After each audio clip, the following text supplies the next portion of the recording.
Hello, I'm Steve Shaw, National Coordinator of Football Officials and Secretary Rules Editor for the NCAA. And today we're presenting our first media video of the 2022 season, and we're going to be focused on game action from week 1 of the new year. Now, it was an exciting start to our season. Many compelling games. We actually had 5 overtime games, and one of those had 4 extra periods. So overall, a good start for college football and a good week for our officials as well. Now, I know it's very early for statistics as our sample size for FBS games were pretty small, 95 games. But I want to talk about targeting. Now, remember, targeting is a player safety rule, and it's in place to change player behavior in terms of the use of their helmet, and it is working. So for the season so far, we've had 23 targeting fouls that have been enforced, and we've actually had another 21 that have been overturned by replay. So the early average is 0.24 targeting fouls per game. And so that means we've got 1 targeting foul in about every 4.2 games. Now, one final note for this video is really not designed for correct call and incorrect call, but it is really designed to inform and educate on the rules-making process, and the philosophies of how our officials work the game. So with that, let's get on into some plays. Our first play this week, we get a screen pass out to the running back, and he's got a convoy down the sideline, and as he drives for the goal line, the side judge and the headline judge rule him out of bounds just inside the 3-yard line. Now, as we go back and take a look at this, replay is actually going to stop the game to review it, and we get a look from behind the runner, but we're blocked out from the foot. But we get a shot from the pylon camera, and we can see that the runner's left foot is inbounds, and TV goes back and actually blows this view up, and there's no question that this foot is inbounds, as we can see green grass between the shoe and the out-of-bounds line. And finally, since we know the left foot is inbounds, the low end zone behind the defense shows that the runner reaches for the pylon, he loses the ball, and the ball is actually going to go forward and hit the pylon in the immediate continuing action. Now remember, the plane of the goal line extends between and includes the pylons, and they're also considered out of bounds. So when the loose ball hits the pylon, it's out of bounds in the end zone, and this results in a touchback, and the ball belongs to the defense at their 20-yard line. A very interesting play. Play 2, we get a kickoff, and we're going to see number 13 of the receiving team is going to give a fair catch signal. But as the ball comes down just in the field of play, another receiver, number 27, is going to make the catch. The referee goes to the spot of the catch and marks the ball down there, and they're spotting the ball at the 1-yard line. Now, remember, if a receiving team player gives a fair catch signal and completes the catch, then the ball belongs to the receiving team at the 25-yard line. But if one player signals and another player catches the kick, that option isn't available, and the ball is dead where caught, and it belongs to the receiving team at that spot. Now, as we're spotting the ball, replay is going to come in on this, and they're going to see that number 27 also did give a fair catch signal. And we get a good announcement from our referee. After further review, replay has determined that both 27 and 13 signaled. It will be West Virginia's ball at the 25-yard line. So that clears up the situation. 1st and 10 at the 25. Play 3, the quarterback's going to throw deep down the middle of the field, and we're going to get a flag from our back judge for defensive pass interference.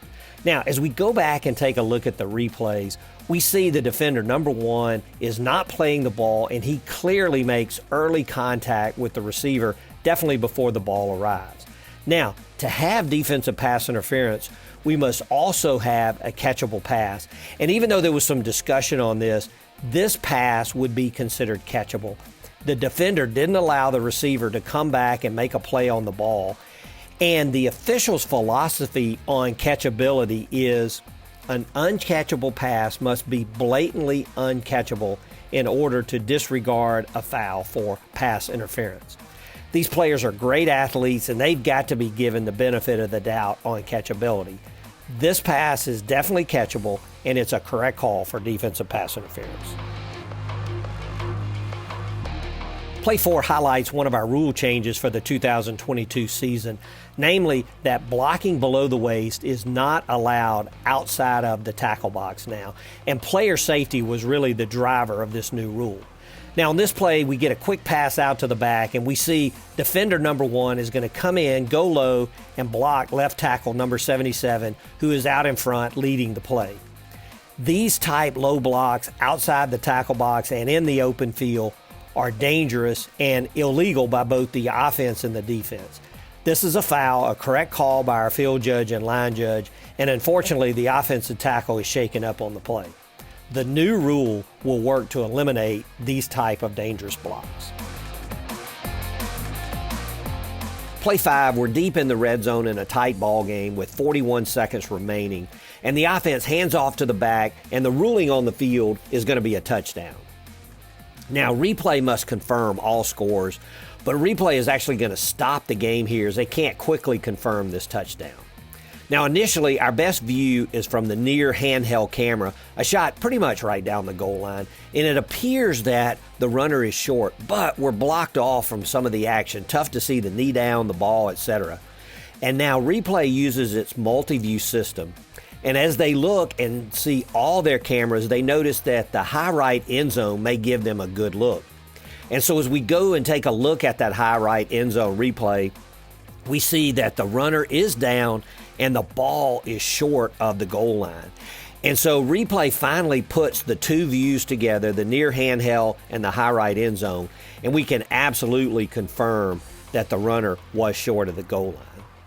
Now, one final note, since we're under 1 minute and we're going to overturn the play, and the overturn creates a situation where the correct ruling, the clock would have never stopped, then that puts this play subject to a 10-second runoff.